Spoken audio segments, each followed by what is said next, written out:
Solid Kim Pao fans nagkagulo na. Totoo nga ba ito ang balita? Alamin.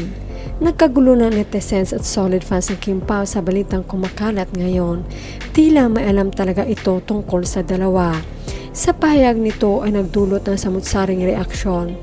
Say niya, hindi na po sa Pasig umuwi yung dalawa, minsan lang po silang pumupunta doon. BGC na po nakatira ang Kim Pao. Friends ko po yung broker na binilhan nila ng condo unit sa BGC.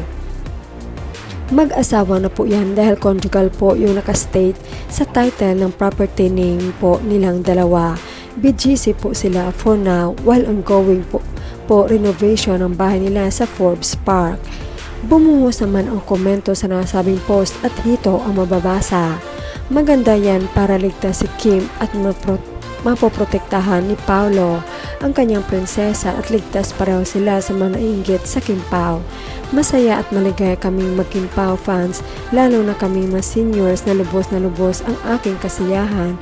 Nakakatulong na naman ako ng mahimbig na masaya at maligaya.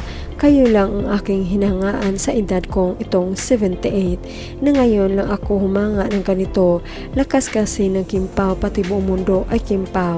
Ang hinangaan sobrang mabait at matulungin na Kim Pao, palibasa may pusong busilak kaya lalong binibiyayaan ni Lord ng maraming blessings. Kahit na daming naninira at nambabash ay lalong itinataas ng Diyos at daming project, endorsement pati event. Parang sila ni Paolo na binihayaan ng maraming blessings. Sila kasi ang itinadhan ni Lord para sa isa't isa. God bless Kim Pao. Yes, matagal na po silang kasal sa civil kasi ayaw ni Kim na live-in ng di kasal. Alam yan ni Pao kasi nga matagal na niyang pinapangarap si Kemi.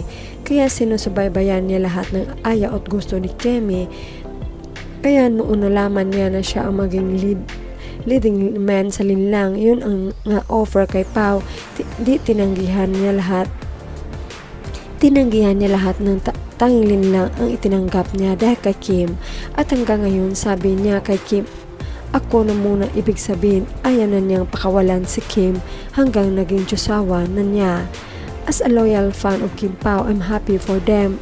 If it is true, they are matured already, praying and manifesting that next year will be church wedding. Parang legit kasi marami na rin nakakita sa kanila na may manasabi din na bihira na lang daw si Papong punta ng bahay niya sa Pasig. Malamang totoo ang kasal na kasi imposible daw 2 taon magkaroon ng kondo, not unless married. Sana totoo nga, saya namin, gusto namin magkaanak na sila. In love naman sila sa isa't isa. Yung nagsasabi ng fake news, wala kaming pakialam sa inyo. Basta kami masaya. Kahit si Ray nasabi din, di man niya gagawin yun sa harap ng live sa show nila ni Don Don. Mahirap gawin yun kung walang pinanggalingan na paniniwalaan talaga.